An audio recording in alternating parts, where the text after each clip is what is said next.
Hey, Yins, guys, we are here for the Dirty Dozen in Highland Park. Now, tons of you had said, check out the Dirty Dozen. And what it is a race on bike about 55 miles up the steepest streets in Pittsburgh. You're going to learn about that today. We're going to talk to some people doing it. And you know what? People come from all over to do this race. Let's check it out. I'm from Kennebunk, Maine. Ah, okay. And how did you find out about this? We found it online and thought it would be a good challenge. Is it this is your first time? Yes. So have you practiced the hills at all? A little bit back at home, but not here. You said you're in a party bus category. What's that? So it's the last heat. It's the non-competitive heat, and it's for people who have never done the race before and aren't really expecting to finish, but we just want to try it out and see what's going on and what it's like. North Hills. Oh, cool. Have you done this before? Yeah, this is like 17 or 18. Oh my God. Which is your favorite? None of them. Ah. Pittsburgh, Albany originally, but I relocated 7 years ago. Okay. Great. And is this your first time? No, I competed 5 years ago. Okay. Are you ready? I was ready then, not now. Okay. That was a while ago. Well, good luck and break a tire, I guess. Oh, yeah. Before we go on to watch the race, let's go back in time when I got to speak with Chris Helbling, the co-coordinator for the Dirty Dozen. So can you tell me what's it all about for people who have no idea what it's about? This ride is about Pittsburgh Hills being tough and Pittsburghers also being tough. It attracts attention from around the country and around the world, really, because of things like yours. It's exciting, and it's so hard, it's memorable. It's a bucket list event for many people. Well, when did it all begin?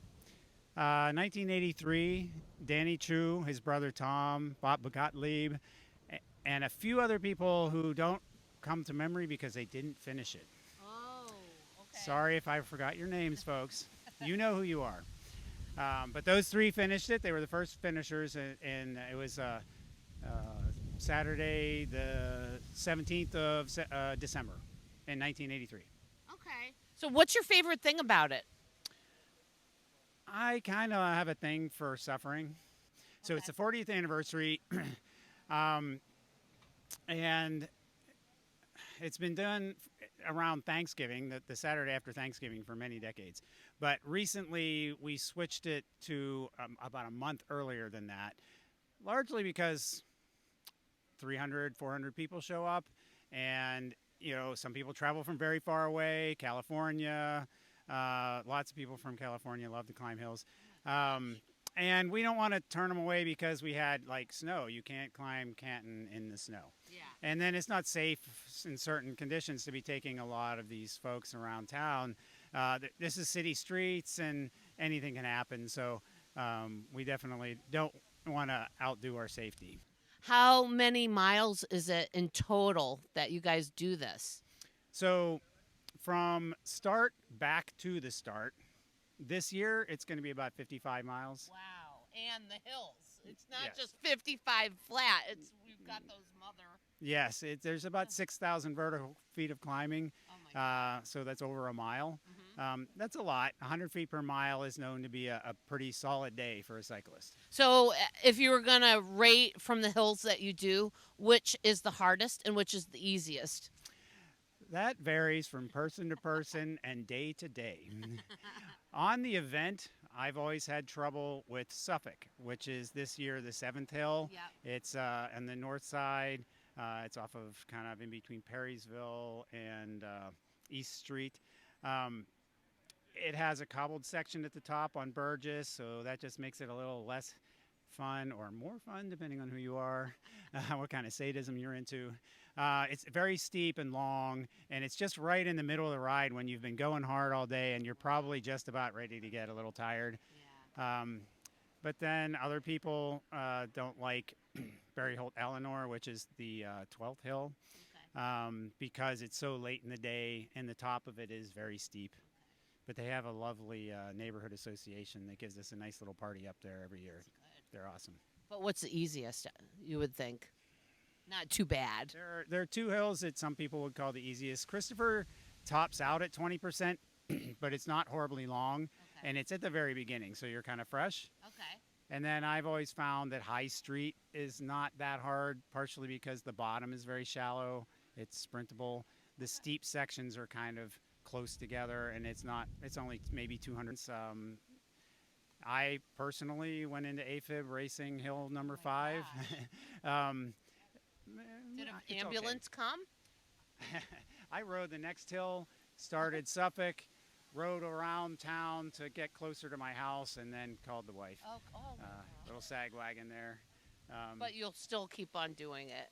Well, I don't want to say I got over it. I don't know that you're ever over a condition that goes like that. Right. I just have to monitor it a little differently, and I can't really race very hard anymore. Can you actually fall back on the hills? Like, you know, when you're going up Canton, like, you feel like you're not allowed to do that. Well, I mean, I don't know if you can help it, can you? Like, what's the good thing? You have Well, to tilt that's why forward, these folks here are practicing so Yeah. that they come in and they know. Canton in particular, you can That's if you're scary. inexperienced, if you're coming in out of town and you're seeing 37% grade, one of the steepest hills in the country, you can get on it and not know what you're doing and get, you can pull a wheelie a little bit if your weight's not forward enough. And yes, it has happened, and we try to have people there kind of catching people. Oh my gosh. A lot of us here do ride very regularly, and a lot of us race regularly. Certainly the people for the first 20 years who rode with Danny, they were all very serious cyclists, and they just came out one day and rode their bikes. For me, this was actually what brought me back into cycling. For some reason, when I moved back to Pittsburgh, the hills called to me, and even before I could do the event, I would say on this ride, I rode 2 hills. I just recorded it, It took me, 5 years to get to the point where I could actually get through the whole thing, maybe more. We got to meet up with Susie, who was training for the Dirty Dozen. And here she comes, and there she goes. How long have you been doing this? Is the first time, or you've done this before? This year will be my 6th year. Wow. My first year was 2016. Okay. And, how long does it take for you to actually train for this? I don't really train for it. I ride a ton in general. And so generally I'm in shape enough to survive it. Now, do you have a hill that is the most difficult for you? I think a lot of people would say that Suffolk is the hardest because it's long, it's very steep, and it's, depending on the order of the hills, 7th or 8th in the order. So you're not done. You've got a lot to go, but you've already got a lot of fatigue in your legs. And so that one tends to really suck the life out of you. Now, do they do this rain or shine? They do. Yep. Wow. Now, what would happen on the hills? Does it get a little slippy? It does. It does. One of the reasons we used to do this the Saturday after Thanksgiving, and one of the reasons to moving it to October was to avoid some of the inclement weather, because the year that I first spectated it, they had all the salt trucks come through and laid an inch or 2 of salt. So people had to ride through that on some of the hills. There have been other years where it's been very rainy and then your tires slip on oil slicks. So it can be tough. And can I ask, how does it feel doing this kind of a race with probably the majority of it being men, I would assume? Does it feel like an empowerment? How does it feel? I'm kind of used to riding with a ton of men. I mean, there's unfortunately not a lot of women who cycle, and especially don't attempt an event like this. Although I'm here to tell you that if you practice enough and you've got your technique down, it's not that hard. I'm not like the best hill climber out there, right? I'm serviceable, but I can do it.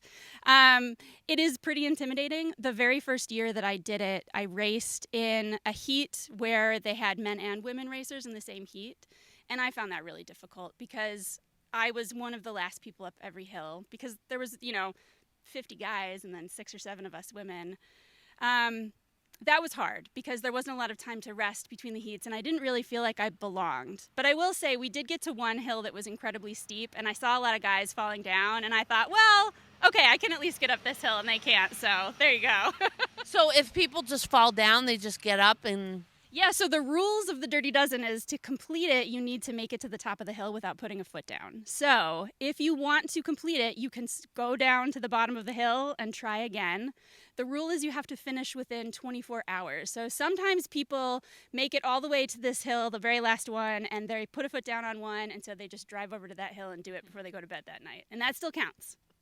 We got to see 2 of the 13 steep hills in the course. We found a large group of supporters that came with each one. If people fell on the hills, many got up and tried again. There's a sense of community and connection that brings us all together in Pittsburgh through its hills. And again, I feel lucky to be part of it.